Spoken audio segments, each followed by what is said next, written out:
What's up, everybody? This is Bevon, and I am back with another Dota 1 commentary. Are you excited? Because you should be. This is one of the only Dota 1 tournaments I can find replays of. Oh my god, it's a Southeast Asian game. Can you get enough of them? Well, to be frank, I can't really get enough of them at this time because I find them much more interesting than the Chinese games. Not that we can't learn much more from Chinese Dota, but in terms of pure, unadulterated entertainment value, where can you go wrong? Especially when you have teams like Mineski on Scourge and Neolution. Or wait, no, Invasion Red. My bad, guys. My bad. The Mountain Dew Code Red Invasion Red similar sounding team from Malaysia. Invasion Red on the Sentinel. So yeah, this is from the GEST IDC, which I think means GST I don't care land tournament. Nah, I don't know what it actually is, but a bunch of replays were released from this, and this combined with the fact that Ghost Gamers is hosting a Dota 1 tournament all year long means there will be more Dota 1 replays in the future. So yeah, get at that. Get out on Ghost Gamers. You can also find this replay. So yeah, should be really exciting. Teams like Orange, Mineski, MYM all were invited to that tournament, and I think Orange and Mineski and Stars Boba are in this tournament. So check out a lot of these games, but before I start freaking out and hyperventilating and all of that, let's take it back down a notch as we see sort of a standard ban. Sardar is a ban we don't see too often, but he's a hero that's been trending very positively in both the Southeast Asian and Chinese scenes. Some of the bans that we might see in Chinese Dota, but we don't see in Southeast Asian Dotas, are heroes like Syllabear, Chaos Knight, and Panda. So it'll be interesting to see if Chaos Knight or Panda gets picked up. We don't see as much Syllabear in Southeast Asian Dota games because he's not really sort of an aggressive ganking hero who has a lot of mobility, but he's a devastating pusher who can wreak havoc. And already we see a CKAA being picked up, and CK and AA just synergize so well. Cold Feet, Reality Rift means 2 chances for AA's Cold Feet to proc, and we see Windrunner Earthshaker being picked up by Mineski on the Scourge. So no crazy tiny Quap, Lothar's Blink DK coming in, but we might see those in the future. So just to take it down a notch as I slowly and smoothly transition into my next point. I'm almost at 2,000 subscribers. Yeah, get at everybody who's supporting me. Thank you so much. And there's going to be a special announcement coming up once I hit that. I'll give you a little spoiler right now. It has to do with what I'm going to do in the future and how my casting setup will be changing, because a lot of people are, people support me even though I have lower resolution videos, and I'm hoping to reward all the people who support me and people who follow me in the future with higher quality videos, and that might happen hopefully within the next week. And furthermore, I'm going to be casting a couple of these games from this tournament and from a lot of Dota 1 stuff, but if all goes according to plan, I will be casting Dota 2 stuff as well, and I'll be continuing to alternate between both games. Keep in mind that this is if all goes according to plan, which nothing in life ever does, but ideally, I'll be able to cast both games, and I'll be able to be more active. And if there aren't too many Dota 1 games being released, I will be going back and casting some fun games, like old DTS games, stuff like that. So be on the lookout for that. Be on the lookout for my 2K sub special. Maybe I'll show my face. Who knows if I can find a camera. No, I don't have a camera. I don't really know if I want to use a webcam. But yeah, higher resolution videos, Dota 2 stuff, more b-ball in the future, and you can never get enough b-ball. Apparently, I don't know. I find myself, getting enough b-ball. It's sort of like this dual persona, two-face Batman villain personality, except that b-ball is a bit more awesome than normal. This guy who is casting. So anyway, let's get into the game. Invoker, Broodmother, Lycanthrope, all common bans. I think I've already discussed the bans. Batrider, Shadow Demon, Slardar, also the bans on the Scourge side, and they banned the Puck as well. Now, Puck was... Let's muse for a second. Let's muse about the Puck for a little bit as I turn on my uber hipster annoying voice, which cannot be more annoying than my normal voice, but you guys tolerate it, so let's keep it up. Now, Puck was a hero who was first pick, first ban material, like at around SMM, which is 2 months ago, he was first pick for spam material, and then he just sort of fell off the face of the earth. And the problem with Puck is that he's not inherently tanky, and he doesn't really do as much damage until his spells are, back up off its cooldowns. Meanwhile, heroes like Slaughter, heroes like, heck if I know, other chasers like Panda have a greater impact in team fights, are inherently tanky, and can just chase so much more effectively than a Puck, even if they can't really. They can do damage while they're chasing, while Puck can just sort of chase and not do as much damage. He's good at surviving. We see Tiny, a hero that is very popular with Mineski. Tiny, solo mid, Tiny in tri-lanes. I know there was a game on Luminous' channel a while back of a Tiny tri-lane that worked really effectively, but Tiny has just been a very, very powerful ganking hero. And I know that Jay plays a very nice Tiny for Mineski, so maybe a bit of a respect band, maybe an overall understanding of the Philippine metagame by these Malaysians. I don't know which Malaysian country Invasion Red is from. Maybe you guys can let me know.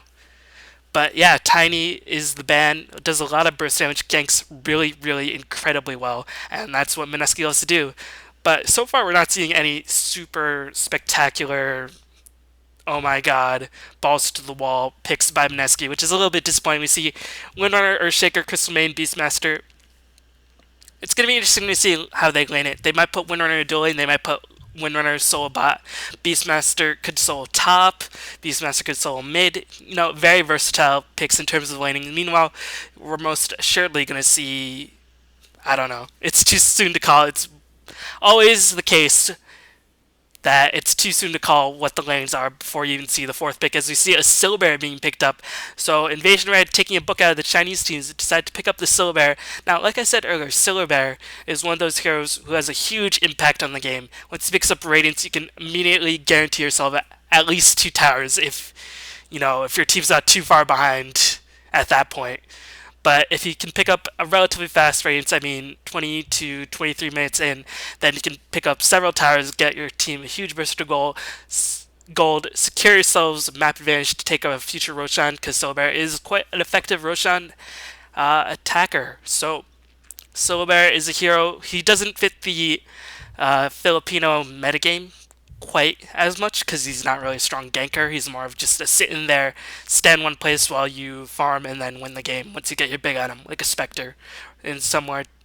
But you don't really have to build too many tanking items for the Silver, which is one of the genius, and he lanes brilliantly. He might be the best laning carry in all of Dota, because he basically has 2 heroes, and one of his heroes is ranged. The other hero, of course, being the Spirit Bear, has ridiculous HP, decent damage, and when that bear decides to give you high fives, those claws, they hurt, man. And you know how big a fan I am of bears. Bears are awesome. So yeah, in fact, if you go to my Facebook page, you can see the picture of the Bat Bear, the most awesome bear ever to exist. I think that was actually photoshopped, but there was a picture where I had a silver birthmark, which I think was the real deal. Anyway, Quap is the last pick from Mineski. Mineski loves to pick Quap, high mobility hero, high ganker. I think he solos the top lane most of the time and tries to pick up experience that way, and then usually gets the mana she needs through bottle curling. Not that, Filipino don't bottle curl regardless of any hero, but Quap especially relies on the bottle curl to get her mana, unlike, Beastmaster, who relies on the runes. So it'll be interesting to see as well if the Southeast Asians play Beastmaster similar to the Chinese. That is, if they level up Inner Beast rather than the Hawk and push the lane that way. Let's talk a little bit about this last pick, TA.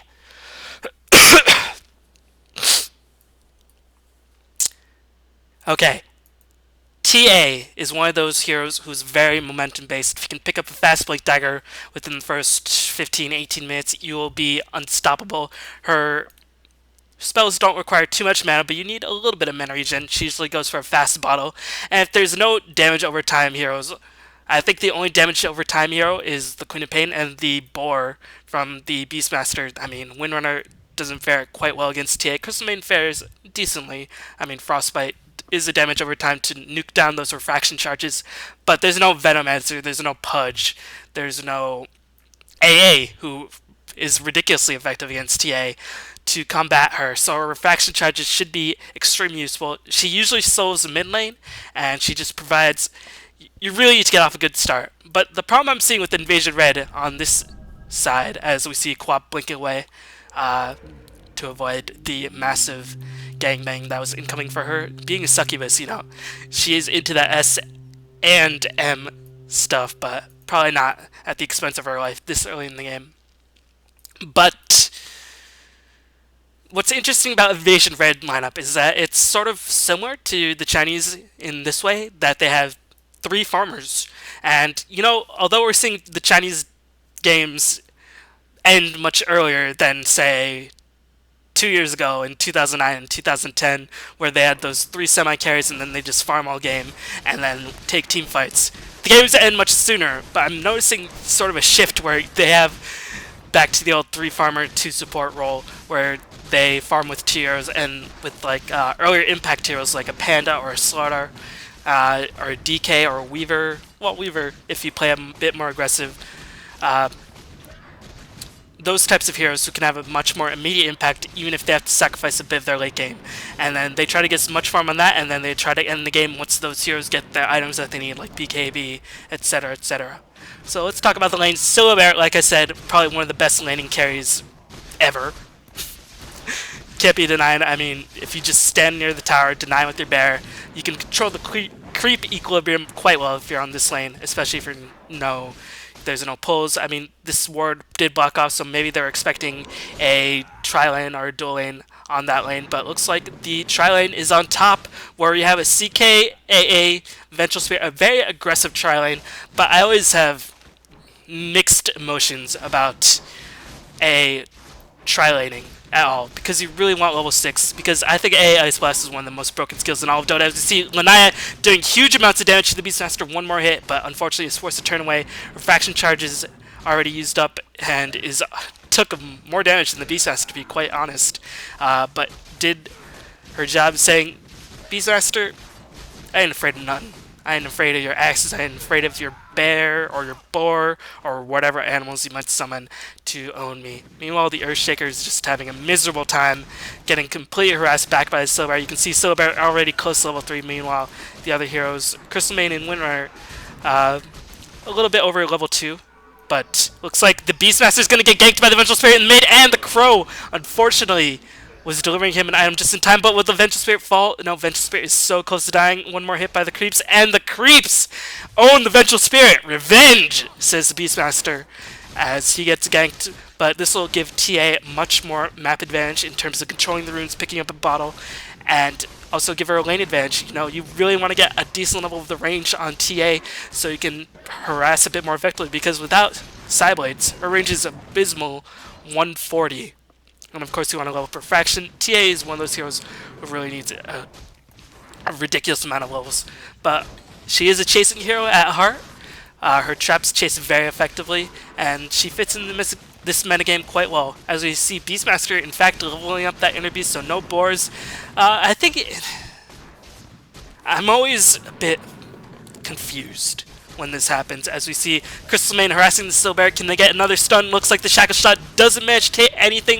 If Earthshaker can get a Fisher off, he has full mana. He's going for the ideal block, very nicely placed, as the Earthshaker, the Crystalmane, and the winner manage to pick off the Silver. That's really going to hurt him in the long run, and that's going to give Earthshaker a huge amount of experience that he wasn't going to get. So overall, Mineski, although they gave it first blood, they're not in too bad of shape. Keeping the Silver is of the utmost importance. Back to my tangent. I feel like in every game I do, I just go off on these weird tangents about Dota theory, which is odd because I'm not very good at Dota, but I feel like I know a lot about Dota. But yeah, my reaction times aren't the greatest. To see Vengeful Spirit roaming in, try to get a big gank up on the Beastmaster, but unfortunately, that is not the case. What kind of build is this? 2 points into Call of the Wild, 1 point into Axe, 1 point to Inner Beast. So it is leveling up Call of the Wild. This is extremely unstandard. Usually you want to max axes and one other skill. But I like this transition into having a level of Call of the Wild, because the damage over time that the pig does will burn through the Lanaya refraction charges and provide a little bit of harassment on the TA when Beastmaster can not do much harassment at all. As you see, Silver is forced to jungle a bit with the Vengeful Spirit. Vengeful Spirit has roamed herself. She's been roaming reasonably effectively and is going to help the Silver regain his footing in the lane, regain his paws in the lane. Would you call them footing or pawing? Pawing means like you're groping at something, which I don't think Silbears like to do, even though look at that bear. He's just filling up that Crystal Main. Meanwhile, Earthshaker drops a Fissure, but Crystal Main unfortunately is trapped on the wrong side, and she is definitely going to take the fall. Nice play by the Crystal Main, managing to feed herself to the Vengeful Spirit rather than the Silbear. A minor victory, of course. Either way, you wouldn't want your Crystal Main to die whatsoever, but if you do have to die, you'd rather die to a Vengeful Spirit than giving the Silbear extra farm. Meanwhile, looks like we're going to have a dual lane of Ancient Apparition. Ancient Apparition in the dual lane, I like a lot more than a tri-lane, even though he might be able to get more hero kills. But Ancient Apparition only really needs one stun in order to secure himself a kill. And fortunately, CK, if he gets a 3 or 4 second stun, that combines with the Ancient Apparition Cold Feet beautifully. Meanwhile, TA is trying to get his farm on against Beastmaster. Beastmaster is really starting to hurt. Expect to see some bottle curling. Let's just check out the couriers. Oh wait, there's 2. As per usual in any Purno game. I don't know if the Malaysians like to bottle curl as much. Looks like there's only 1 courier on the Malaysian team. There is a Hawk right there. Venturing. Meanwhile, Queen of Pain being abused, and not the kind that she likes, on that top lane, with the Vengeful Spirit constant threat of being harassed down Ancient Apparition. But looks like the Frost Nova by the Crystal Main is going to get effect, and Crystal Main does a successful roam up to the top lane, manages to pick off a kill on the Ancient Apparition. That's going to severely limit his AA Ice Blast. And when you have heroes like Silbear, who's going to farm all game, you really need strong mid-game heroes who can hold the fort until Silbear gets ridiculously farmed. Meanwhile, we saw the Beastmaster get ganked by the Templar Assassin, and Templar Assassin is faring quite well. Meanwhile, looks like the Crystal Main is in a lot of trouble. 3 second stun combined with Reality Rift. Nicely done, and CK goes for Arcane Boots. Extremely non-standard play, as we see the Silver Bear does die, and looks like it's on. No, he gets it right off cooldown, but you know, when Silver Bear does die, he does take a significant amount of damage in the early game. I think it's maybe 100 or 200, and he's getting hurt down quite a bit. He's at 230 HP, but looks like the TA managed to get a rune, and is going to come for the gank. A nice shackle shot, shackling the bear to the TA.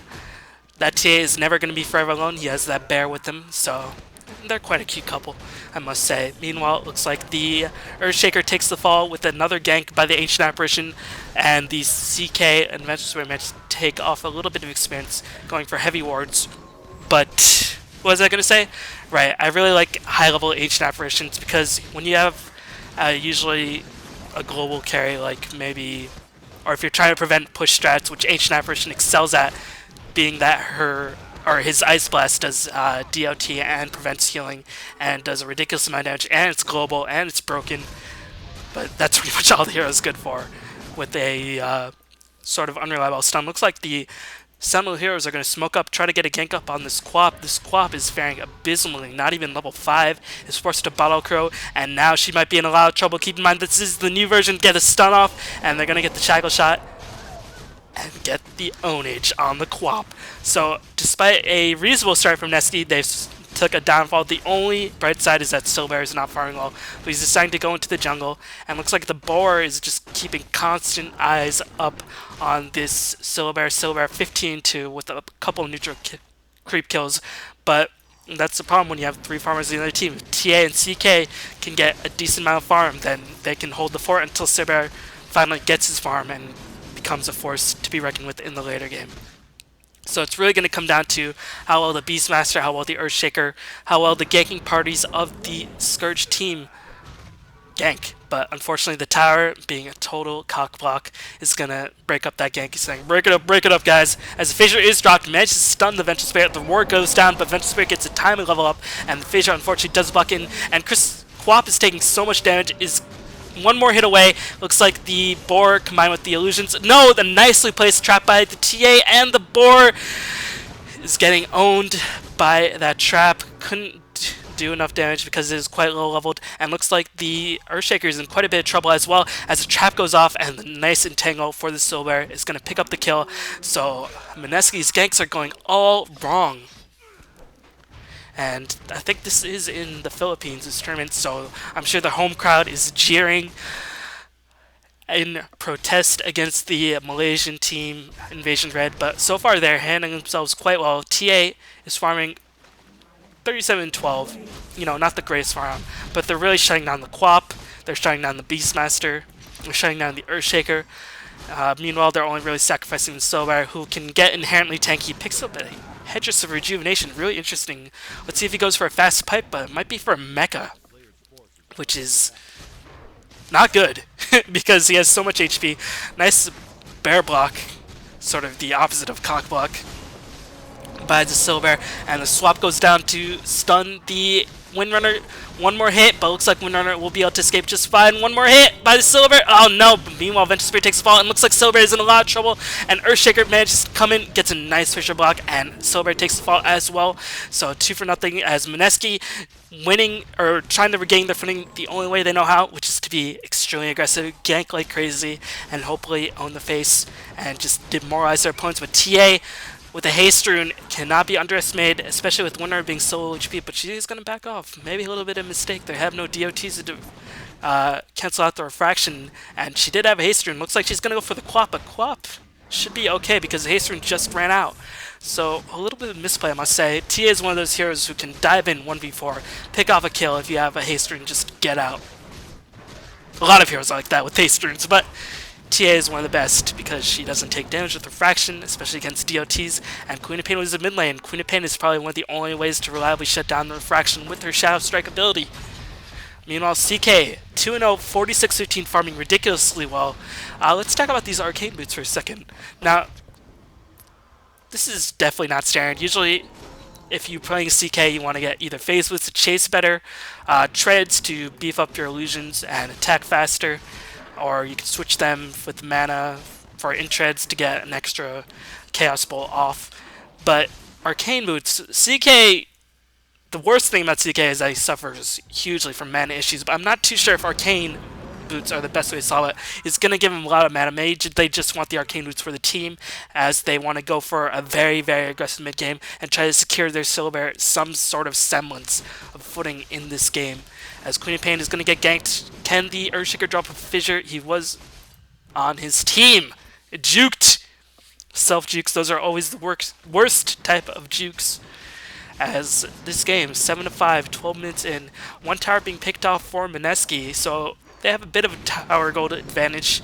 But the Earthshaker being only level 5, their Beastmaster not doing the most successful ganks. And looks like Beastmaster is going to get blinked upon by the TA, picked up an extremely fast Blink Dagger, and this is the momentum that TA needs to get in the game and just own the mid game and really secure so much map control for the Soulbear, for the Roshan, for towers, and TA is one of those heroes. And keep in mind that the Scourge heroes are not as mobile as most standard teams are these days.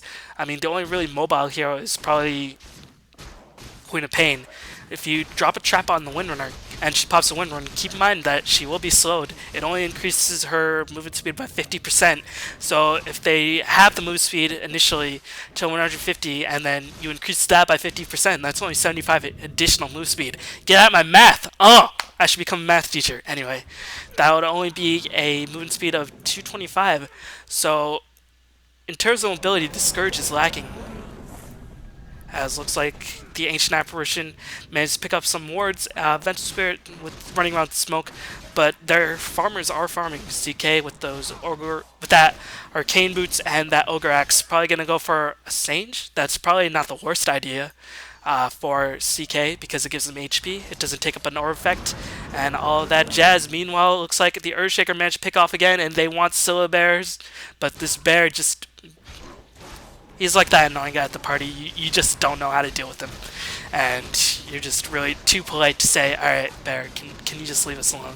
But this bear is just being that guy. And meanwhile, looks like TA is taking a lot of damage. A roar goes off on the TA. She does have refraction charge, so he's taking almost no damage. And entangled by the Spirit Bear, gonna own it up. But looks like TA is gonna take the fall. Yes, a nicely played, but looks like Silver is taking a lot of experience. Managed to pick off the Beastmaster, and Windrunner escapes just fine. Meanwhile, everything dies in the mid lane. As looks like Queen of Pain combined with the Crystal Main managed to pick off a couple of kills. Looks like Vengeful Spirit is in a little bit of trouble, and Silver gets blocked off on the wrong side of the vision, nicely placed, and looks like they are on the chase again. And this is the type of playing style Mineski loves to play.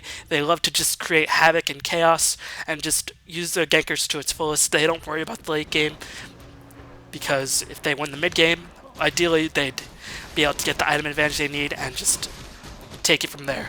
But TA did buy back a little bit odd, I must say. Her towers were under immediate threat. It might just be, alright, I feel like my time is better served trying to get my map control back off with the traps and trying to get some farm in. But looks like Queen of Pain is just keeping constant harassment down on the TA. Of course, the TA is just like, that tickles. Let's just check out the farm levels overall.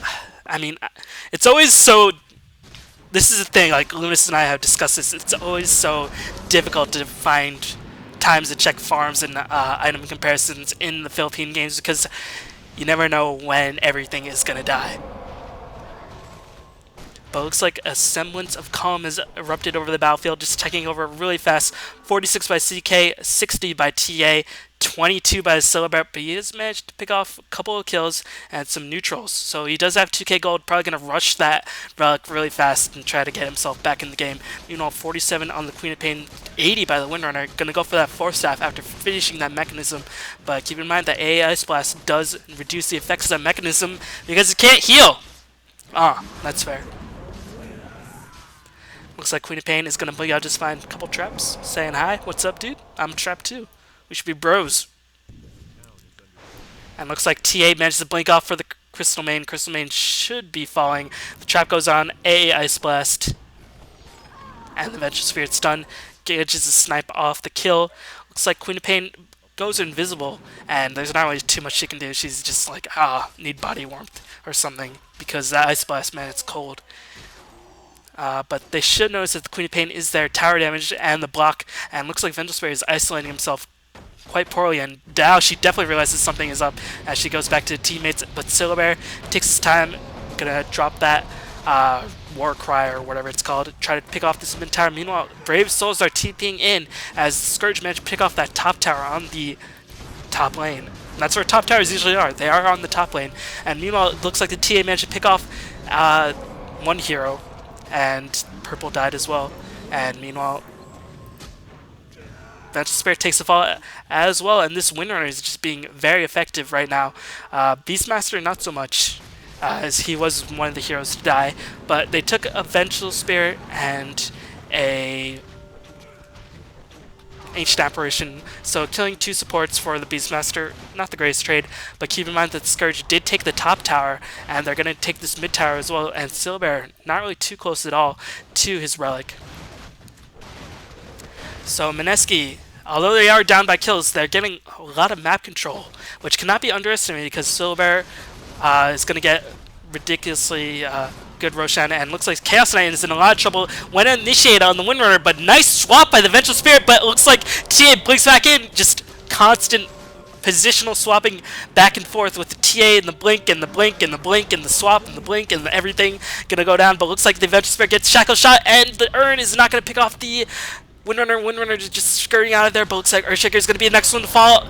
Cold Feet procs, and looks like the first one to fall was the CK, something completely unexpected. Earthshaker manages to run himself out the way of the Cold Feet duration, and they pick off the kill on the whatever, as looks like a shackle shot manages to hit the Silver. This winner is just doing so much work. He was the first one to be initiated upon. Meanwhile, Jules in the background just doing so much damage. This Queen of Pain is going to try to get a Shadow Strike, or going to try to pick off the Silver, and this Windrunner was the one who got initiated on, but just stayed in this battle the whole time. Jules picks up an Ultra Kill, and a save is called by Mineski. Brilliantly done by the Windrunner and the Queen of Pain. Windrunner is sort of like a TA where, you know, you constantly think, alright, I got her. And then she just runs away, she drops a shackle shot, she mechs up, she 4-staffs her way out of the tough situation, and that might be a game-changing point, putting so much focus on that Windrunner, and allowing Queen of Pain to run around in the background uncontested, as looks like Crystal Man, when seeing those pretty lights, gonna rave it up, and drop a freezing field just for the lulz. But yeah, another, or it was 12 to 10, so a 1 for 5. I think the only hero who died might have been the Earthshaker, and looks like Beastmaster is going to come back in as Stafford Wizardry. Might be going for a Necrobook, which is not too uncommon for Beastmasters, although we don't see too much Beastmaster in competitive Dota 1 these days. Uh, Necrobook, it's a good item, man. It shuts down TA, gives her a lot less vision with her traps, can prevent the meld from proccing, and means you don't have to buy a gem. And when heroes are not that tank like they are in this game, buying a gem might be a little bit perilous. Looks like the Earthshaker took another fall, so Earthshaker's just having a miserable time. But Earthshaker's one of those heroes who's like, alright, if I'm having a miserable time and I'm not picking up any farm, it's okay. Like, eventually you're gonna be able to maneuver yourself in position and drop an Echo Slam. Earthshaker isn't a hero like Veg Spirit you really desperately want to get level 11 for that level 2 swap or something like that. But looks like the Sentinel, tired of all these shenanigans, going to try to pick off the tower on the bot lane, and they're going to get their second tower of the game. Meanwhile, Silver going to get Ice Blasted, or Queen of Pain barely manages to dodge that, and she does have a regen, so she should pop it. She does pick up an early Aghanim Scepter, so that reduces the cooldown to 70 seconds on her ultimate, and it gives her increased damage. So yeah, and of course at level 16 it reduces her cooldown to a whopping 40 seconds, so you can literally use it in a couple team fights. And Queen of Pain with the Ag Stick is just a devastating force, especially if heroes are clumped up, which they tend to do when you're with the Solar Barrel. Cold Feet is being dropped, and looks like Sentinel, they initially dropped all those slows to, slow, but looks like they're going to pick off this Queen of Pain right off the bat. Mechanism manages to heal up, and Queen of Pain blinks off. Really nicely done by this Windrunner. I mean, these are the sort of plays where you just say, oh, look at this Queen of Pain getting all these kills, and she does drop the Sonic Wave before she dies. Nicely played, recognizing that, okay, I want to do as much damage as possible, but 2 kills already going to go in favor of the Sentinel, but looks like the Venture Spirit is in a lot of trouble. Venture Spirit, not really too sure what she was doing right there, but managed to pick it off, and, TA managed to pick off, and looks like Queen of Pain buys back, is going to try to get the, Fissure cancels the TP, and TA is definitely going to fall. Jules, nicely played, as the winner did take the fall along with Crystal Main. And Queen of Pain, don't forget. And Queen of Pain did buy back. And Earthshaker, I think, died at the initial, but being such a low level. Keep in mind, Silver was not in that fight. CK didn't die. So all in all, it could have gone worse for Invasion Red. And looks like the Silver Bear did pick up the Relic and is about 900 gold away from that Radiance. And once he picks up the Radiance, he's going to be scary. Because again, the Scourge lineup is not as mobile as one may think. They have Windrun and they have Blink for Quap, and that's pretty much it. So those traps will be really effective, and you keep that Silver Bear in place, it just do a lot of Radiance burn damage. It adds up, and he's going to try to pick it off within the ideal time set, which is around 20 to 23 minutes. And that's probably the prime where he's going to pick it up. Unfortunately, he's not very tanky. He doesn't have face boots. He did pick up a headdress extremely early on in the game. Recall that. As looks like a teleport in. TA is just... She's trying to keep her team in the game, but when TA gets sort of in a bit of a slump, it's hard to sort of get herself out. She is 4-3, but keep in mind 2 of those kills came from the very early game. She's going to try to farm this bot lane. May pick up a... I'm not too sure what she'll pick up next. I don't really see too many competitive TAs, but ideally probably a BKB is the most logical choice. So, yeah. AA picks up a Bracer, not close to level 11. You really want that level 2. Ice Blast does more damage, lower cooldown is just so devastating, and a BKB already rushed for the CK, and he does have 10 seconds, so... Ideally, they want to take the next fight when Silver has a Radiance. CK has that first charge of the BKB. TA managed to pick up maybe an Ogre Axe in that time and work towards her BKB and just overpower the Scourge team. But Scourge, they're getting quite farmed as well. Necro 3 already finished on the Windrunner. Could we be seeing multiple Necro books? Luminous would jizz his pants. And we'd all say, calm down, man. But secretly, we're all just a little bit excited ourselves as Beastmaster picks up a Necro 1. Multiple Necro books, and multiple Necro books. I'm not the biggest fan of Necro books when after 30 minutes because I feel like it gives up free gold to the enemy team. The damage is not significant enough because teams are starting to tank it up. And looks like Beastmaster picks up the Aegis. They really want him to initiate, stay in the middle of the fight because he's really their only tank. Stay in the middle of the fight as long as possible. Right click, get that aura up. So Beastmaster getting the Aegis is pretty good call in this case. Meanwhile, Solar Bear still very close to that radiance. Let's check out his gold really fast. 1600. He should buy it right now and just say, alright, Scourge, don't push.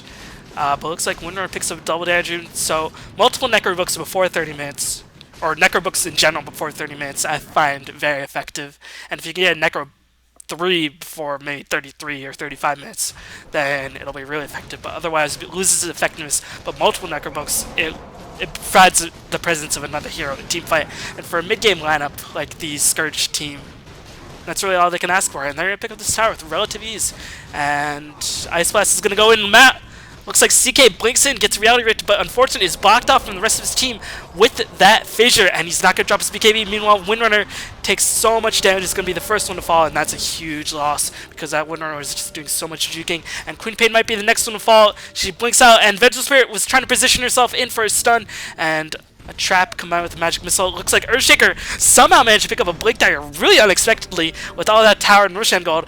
Blinks in, gets 2 kills right off the bat, and then immediately dies right after to the Solar Bear. Was definitely not expecting that Blink Dagger from the Earthshaker because he's been dying so many times. But that Blink Dagger salvaged a little bit of the teamfight match to pick off 2 kills at the price of an Earthshaker at the end. But unfortunately, a 3-for-1 exchange. Or 2-for-1. But Beastmaster still has the Aegis. Or 3-for-2. What did I say about being a math teacher? No, I can't do math. Or I can do math, I just can't count. Need the count from Sesame Street. Teach me how to do it. How does it go? 1, That sounds like I'm constipated. I think I'll never do that again. As the Shackle Shot manages to latch in on the Templar Assassin, freezing field means that TA cannot escape. She's just going to try to get the tower. And unfortunately, one hit away. Crystal Main just gets that tower. And yeah, it's going to be interesting to see how the game plays out for the rest. Because CK uses one charge BKB, but he was in the middle of the fight for a bit because he was blocked off by the fissure for a bit of the fight. Solar picks up the Radiance. TA can handle herself, can certainly handle herself better than like a Crystal Main or Earthshaker, and you know, can get quite powerful in the late game. But let's see if they try to get multiple Necro level 2, so maybe at the next Necro level 3, Mineski will find the courage to push in. Looks like they're going to try to wait on that Force Staff from the Windrunner, and that will really cut down a lot of the chasing powers of the Sentinel, because TA, she'll chase you to the ends of the earth. She is like that bitter ex-girlfriend. Remember that story, if you live in the US, of like a crazy astronaut chick who was like really ridiculously smart, but she felt like her boyfriend was cheating on him, and then she just went through all these lengths, chased her ex-boyfriend like 3,000 miles, and then just was ridiculous. You're all saying cool story, bro, right now, and I can't really blame you. That was not a cool story. As the Sentinel have been sort of bottled up to one lane, and keep in mind that tower is denied, and ideally you want to pick up a couple of towers right off the bat, and looks like the Solar Bear is taking a lot of damage, but it looks like the CK is going to get Shackle Shot. Blink Dagger by the Earthshaker drops an Enchant Totem. It's trying to isolate the Solar Bear, and the Radiance damage is gone, but he immediately summons another one. Meanwhile, Focus Fire is doing a lot of damage to the Solar Bear. In the background, Beastmaster falls. He did lose the Aegis as well, but Solar Bear is going to die as well to the tower, and the Frostbite and the Urn. A Power Shot by Windrunner seals the deal. Well done by the Scourge team, and A is going to be the next one to fall. Blink Dagger by the Earthshaker misses the Enchant Totem, complete whiffs, and looks like Vengeful Spirit combined with the TA are still in the mix, and TA is one of those heroes gets stronger as the battle goes on because she doesn't take damage, a lot of the damage that can immediately focus her, but it looks like TA is taking so much damage initially, and TA is going to fall to a fissure combined with a really nice play, and Windrunner is just doing so much work. Jay, ultra kill. He's saying, Jules, you ain't got shit on me. I'm Jay. I pick up ultra kills, I bait for entire team fights, and I don't die.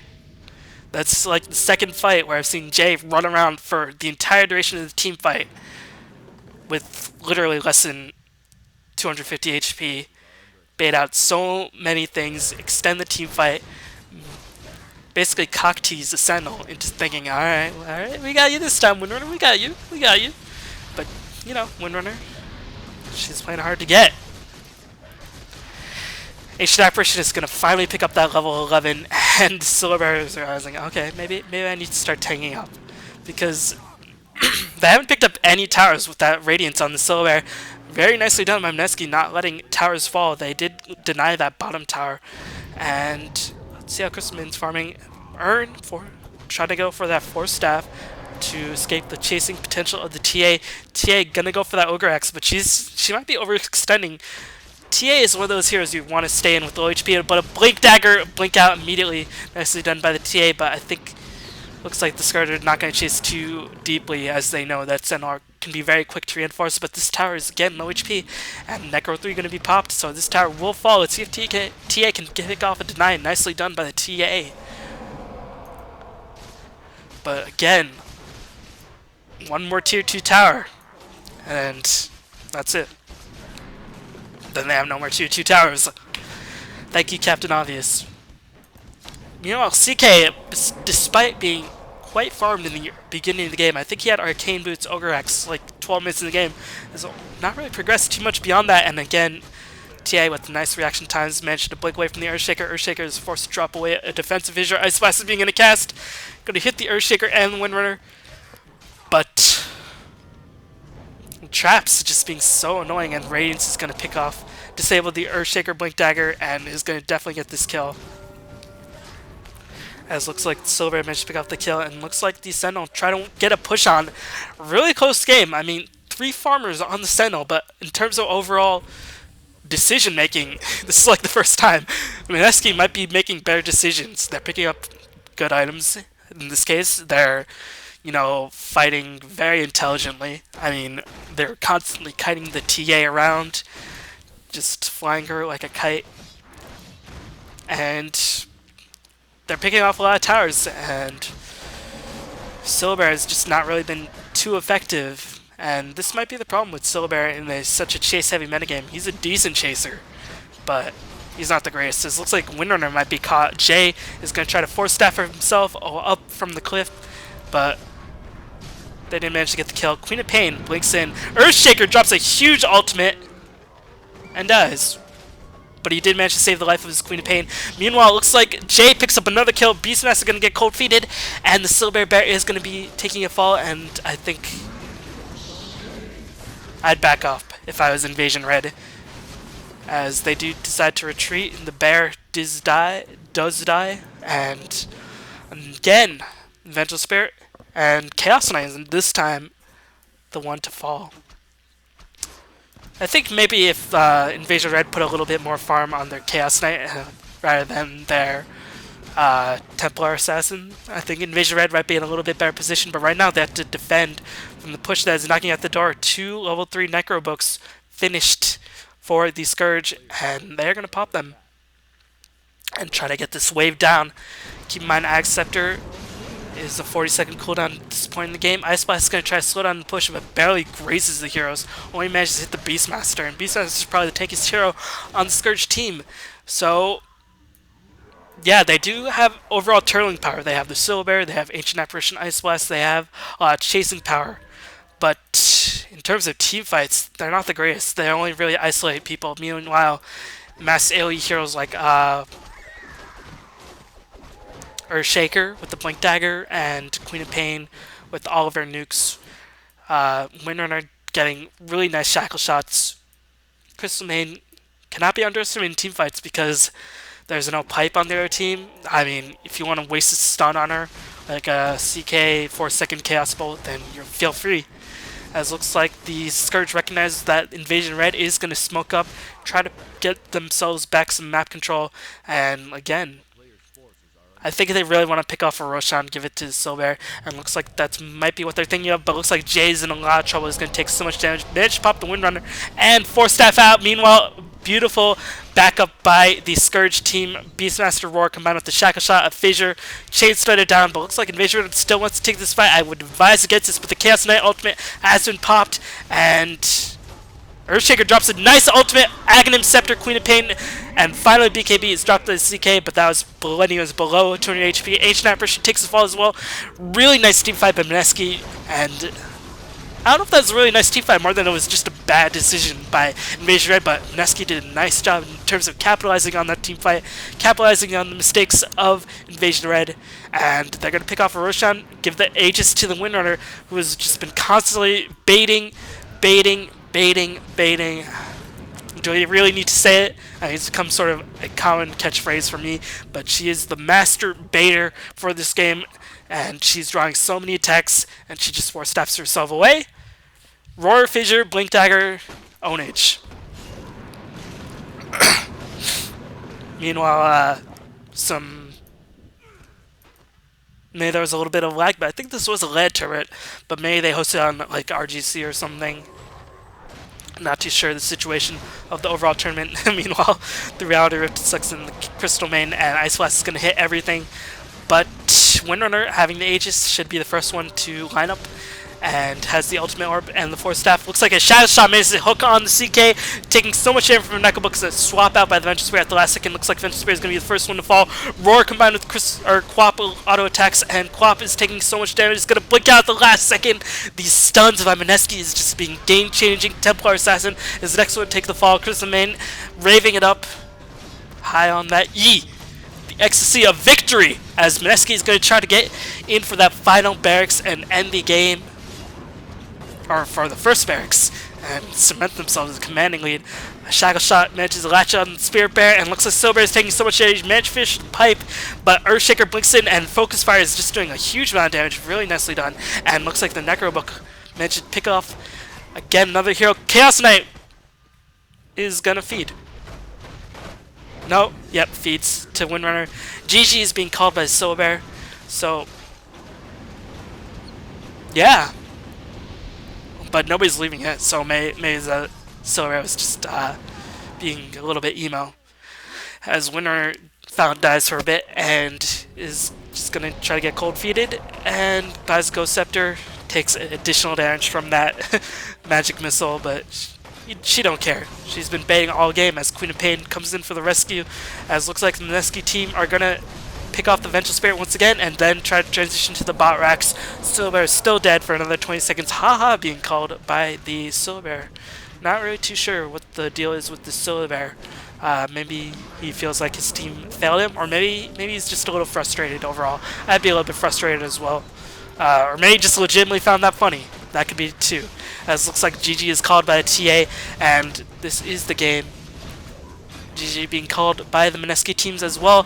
So Mineski overcoming the bad decisions of the Sentinel team and a little bit of a slight early game disadvantage, but they managed to take it off largely on the back of this Windrunner. Really nicely played by Jay, landing key Shackle Shots, and most importantly, just being the constant catalyst for all these team fights, just baiting on so many spells, so many attacks, so much time that could be devoted to attacking other heroes, like the Earthshaker, like the Crystal main, heroes that aren't the greatest in team fights, but, you know, they make a difference.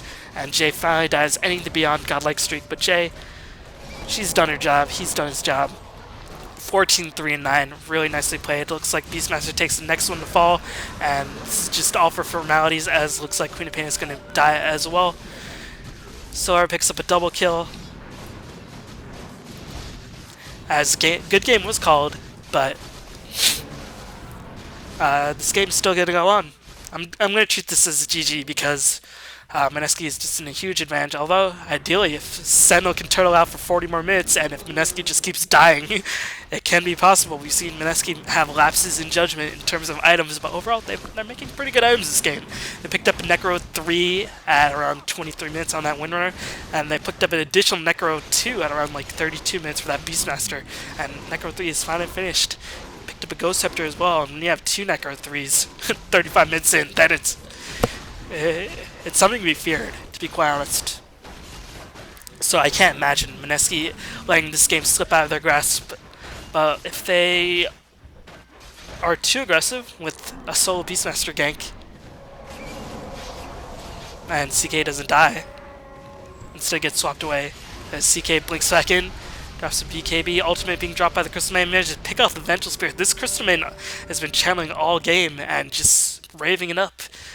Glow sticks everywhere as A might be the next victim to this CM onslaught as Beastmaster takes a fall. Earn and is not going to pick up the kill as Crystal Main will now definitely die. So, yeah. GG's called, but Invasion Red still playing it out and a little bit odd. But if this sort of situation happens like 5 more times, then I can see Invasion Red getting back in the game. But I mean, come on, Mineski won't let that happen. They have such a huge lead. I mean, they have a Ghost Scepter 4 staff on the Earthshaker. I still don't know how Earthshaker managed to pick up any farm at all. I mean, he's still 4-9. He's picked up at least 3 or 4 kills from that Echo Slam after that Blink Dagger, but I still don't know how he managed to pick it up. I think he picked it up right after the Roshan and another tower push as Silver is going to knock on this mid tower. They're going to pick off this mid tower with relative ease. It all depends on how much they're going to progress with it as tower trade going to go on, but it looks like the Scourge team is like, alright, Jay and Jules, best friends forever, going to own up this Rex as CK takes another fall. Mega Creep's going to be taken, and that is the game. GG finally being called by Mineski because Invasion Red called it like 5 times and they still play it out. So don't think that this is being bad married because you know, what goes around comes around. As Winner is going to take the fall, Fissure going to be dropped. Alright, somebody leave the game. God, I want to look at the stats.